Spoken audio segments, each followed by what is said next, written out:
Welcome to Franklin Templeton's Global Investment Perspectives. I'm Christina Landgraf. Joining me today is Mr. Peter Langerman, Chairman, President, and CEO of Mutual Series, and Mr. Christian Correa, Director of Research for Mutual Series and co-manager for Mutual Beacon and Mutual Recovery Fund. Christian, Peter, welcome. Thanks for joining me today. Great to be here. Thank you. Very nice to be here. You're a bottom-up investment approach, but it's hard to ignore the events going on in the Eurozone right now. It's created a lot of volatility and uncertainty. So I'd like to hear your thoughts on these challenges and how it's affected positions in Mutual Series. Sure. Let me take a shot at that. And I would start off by saying that you're absolutely right in the sense that the Eurozone issues have once again thrown us in the investment world into a degree of chaos that really feels to a great extent like we were back where we were several years ago. And I think it's fair to say no one knows with a high degree of assurance where this all will end up. I think many people are surprised in the sense that we're back to where we are and how it all gets resolved. There are many possibilities, many iterations. And right that it certainly has an impact on us as well as every other investor. We are bottoms-up investors, but that doesn't mean we can ignore what's going on in the greater environment. So what we're trying to do, as much as predict in a sense where we think this may all come out, we have our views, but not have that one view dictate everything we're doing in the portfolio. So we're trying to look at the specific companies that we own and those that we're evaluating and try to understand the what ifs. You know, what if Greece departs the euro? What if it goes further than that? What if the euro comes apart, although we don't think there's a high likelihood of that. But again, trying to understand the sensitivities so that we can develop and construct our portfolios with that greater macro environment in mind, but not really dictating the specific companies that we use to populate the portfolios. Any thoughts on that, Christian? Yeah, so I guess I'll add, there's a lot of debate about the euro itself, the survival of the euro, what it'll mean for Europe. And I think a couple things to think about are, one is it entails a very high degree of political uncertainty, which is not something that we consider ourselves expert in, or probably most investment professionals consider themselves expert in. So that level of political uncertainty, the political process of European nations figuring out what their relationship will be with each other, really is a kind of uncertainty that we're not horribly comfortable with.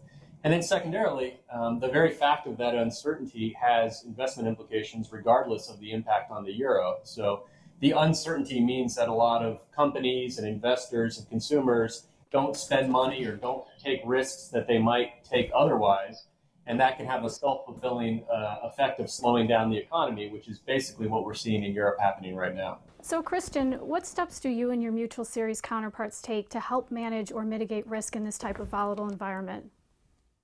So the first thing is we're bottoms-up investors, and security level analysis is the heart of what we do. So in this kind of environment, we spend a lot of time with our specific analysis thinking about scenarios. And that's part of what we do in every environment, is we think about what can go wrong, what can go right, and we try to lay out valuations attached to different scenarios. And in an environment like this, we sort of have to acknowledge that there's a certain level of uncertainty that we have very high difficulty forecasting. And so I think we tend to stress our downside scenarios a little more severely than we might otherwise. Just in general, that's probably the first step. The second step is we think a lot about the specific business the company is in and how much it'll be affected by macroeconomics. And we can talk about that a little bit more, but different companies sort of have more or less direct impact from economic growth, and we stress those analyses. We also think a lot about credit. So companies that have leverage, we're more cautious about, and where they do have leverage, we spend a lot of time looking at their liquidity profile, their refinancing risks, because in an uncertain environment, there's always the risk of a severe shortage of liquidity.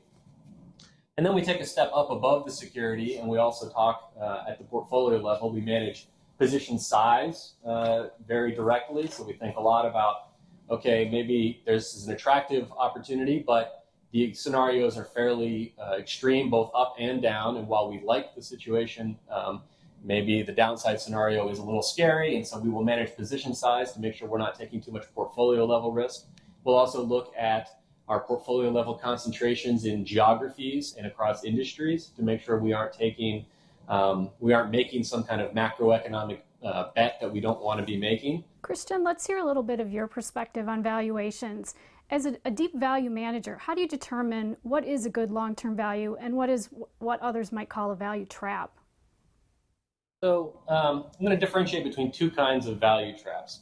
I guess the first kind of value trap is the company that has very valuable assets or very strong cash flows, and the company fails to realize that value. Generally, it takes the cash and reinvests it poorly, and otherwise sort of transforms that value into something worth less. That's your classic sort of value-destroying company.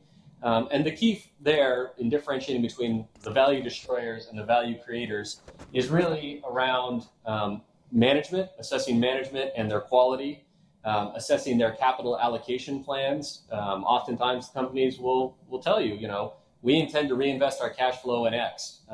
And it's our job as investors to understand what X is and what the value of X is. And then the third way you get sort of burned in a situation like that is you think that these core assets are quite valuable, but in fact they turn out not to be. The cash flows end sooner or something. And so really it's about doing the right kind of analysis around the management, the capital plan, and the strength of the business. If we're right about those things and the market has misjudged those things, then it can be an incredible value and not a value trap. The second kind of value trap is sort of what I would call a stock value trap. It's a situation where you have a company that the company's valuable, it performs reasonably well, but the stock does nothing for an incredibly long period of time. A long enough period of time that we and our investors start scratching our heads and trying to figure out what's going on. Usually in those situations, it's an issue of market perception. So those are sort of the two kinds of situations we see, and all of the analysis really, of course, is the same. It's good management, good capital allocation policies, sort of value-creating policies, and being right about the strengths of the business and the value of the assets. Peter, Christian, thank you so much for sharing your insights with us today. Thank you. Thank you. And thanks for watching Franklin Templeton's Global Investment Perspectives.